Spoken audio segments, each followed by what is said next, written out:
Okay, well, we are at CBR on the Carson side this time, making right-hand turns. I actually had to wait till today to record this because I wanted to make sure that I was cooled off enough and to be able to record this and not be too emotional about it. But I'll start with this is the 50 plus race, and it was a very special day for our team because it was our team leader and founder of the team. His daughter Taylor passed away 16 years ago. She would have been 32 on that day, which was yesterday. And he donated $700 to the women's fields in her honor. That's Bart right there in front of me in the white. He's the current state champion, the 55 plus. That's our team kit right there. That's Mike Penta right in front of me there. So we were very motivated to help Bart win. I think I recorded the last few laps of this race. Once I saw the lap cards, I think I flipped on the camera. So there were some, pretty good, strong riders in this field. One of them is leading the series right now. His name is Randall Coxworth. He won the first CBR race out of a break. The other one is Tommy Robles, who didn't race the first one, but was very active in some of the point sprints. And since the way the series works, you can throw out one of your events and it counts for the points. So even if you miss one of the races, you could still be in contention for the overall at the end. So there's Tommy right in front of me there in the black and the green sleeves. So there was quite a few players. It was a pretty big field. I think we had like 65 riders in this field, and it was a pretty fast race. It was like 27 miles an hour average. For this course with the hill in it between turn 3 and 4, it was pretty fast average speed, so we were moving. My job, of course, is final lead out man, and there's John Slover right there next to me. We had quite a few guys in this race. We had a solid team: Andrew Knuckles, Mike Penta, myself, Scott Cochran. Scott Cochran was very key in the final lap to help get Bart up front. And I realize at this point that I'm a little bit too far back, but I'm trying to look around to see where my team is to try to move up in the last few laps and try to get in front of Bart. I was trying to see where Bart was. I didn't realize he was like right at the front. So, that tells me when Bart's right at the front and not hanging out in the back, that tells me he's very motivated to win. So, I didn't really feel great. I had crashed pretty hard 2 weeks before on the other side of the street of this course. And so my body's still not 100%. And so I just don't have the normal snap and strength that I normally have. But I know that I have enough left to dig deep and give what I can for Bart.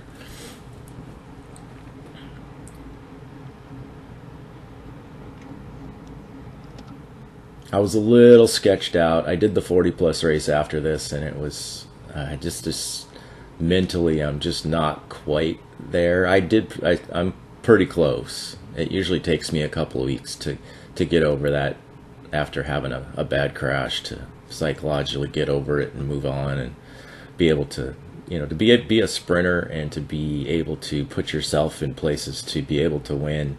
You can't have fear. You have to be able to just put your bike and trust your body and trust the guys around you that you're going to be able to get through it okay. And then once you kind of wrap that around in your head, as you can see, we're riding very close together, and things get a little hairy on the last few laps of it. Just like that right there. That right there just sends chills down my spine, and you just have to just tune it out and just keep moving.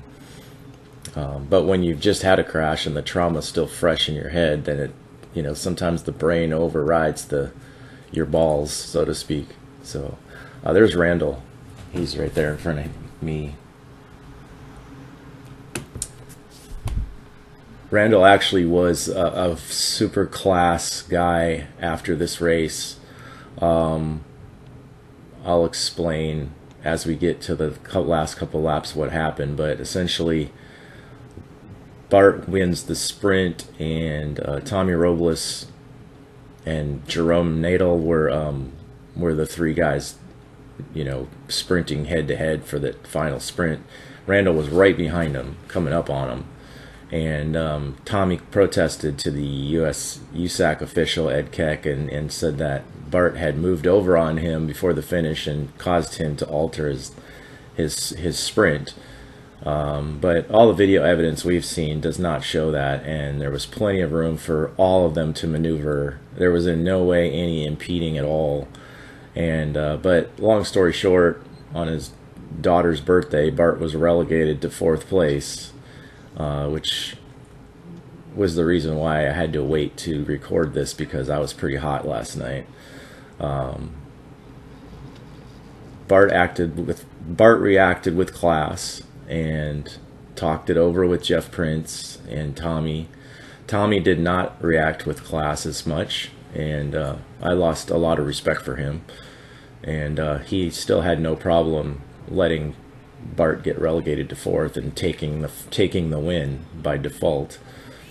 But you know, that's the way things go, and we'll have to let the officials sort this out in a legal, professional manner.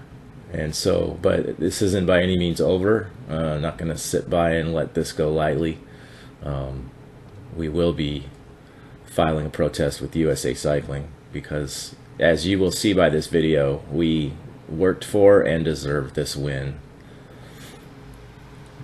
I'm a little too far back here, so I need to start moving up, but I've got to rally my brain to get control of my body here. So I think at one point I see Scott Cochran, my teammate, and I just get on his wheel and I yell at him and let him know that he just does an incredible effort and gets us right to the front before turn 3 on the last lap, and then we just light it up the hill and pretty much set up Bart's win, which is all anybody can ask for out of a team. So I am proud of the way we rode as a team.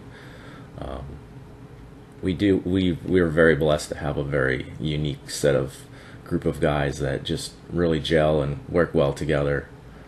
Yeah, there's Scott right there. So I'm on his wheel, and we're gonna start moving up right now.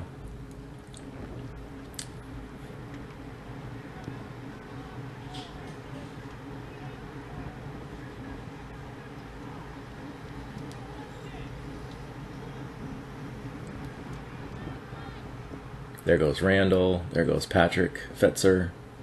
Those guys went 1st and 3rd. And there's Bart. Okay, so I can see Bart up there, so I know this is a spot where we need to start getting set up here. And I know if Randall's there, that's the place you want to be. There's Steve Remy from Monster. He's been riding really strong lately. He's been getting some good finishes. He has a good video series himself. If you want to go over and check out his videos, Steve Remy on YouTube. I think I can't remember the title, but he's got like a Fat to Fit, where he's kind of chronologically following his path from trying to get really fit as a cyclist. He's lost like 25 pounds, 30 pounds, something like that. So there's Jerome Nadal in front of me. He's a good friend of ours. He's going to be working down in the LA area, so he's going to probably be at a few of our races here.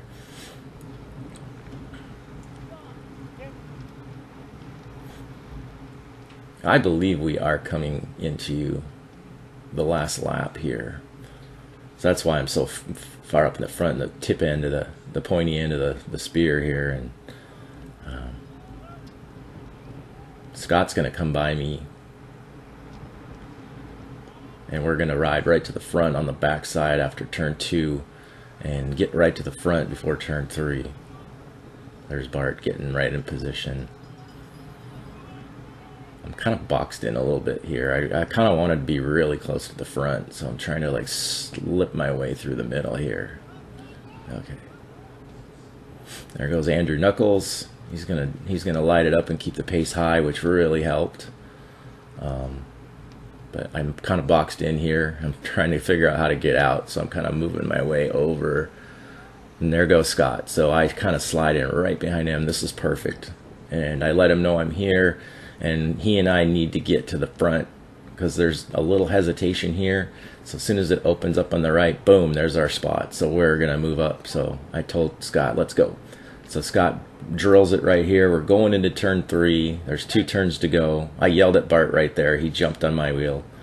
And look at this, is perfect. He's taking us 35 into this final corner.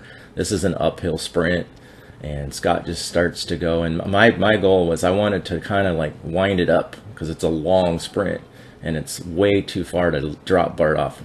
So I start to go, and Jerome attacked. So Bart was very conscious of that and jumped on.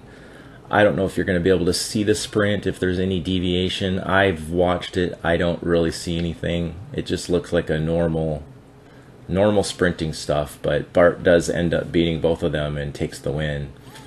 So hats off to him, and hopefully the USAC officials will do the right thing and set this record straight the way it should be, and that's Bart is the winner. Thanks for watching.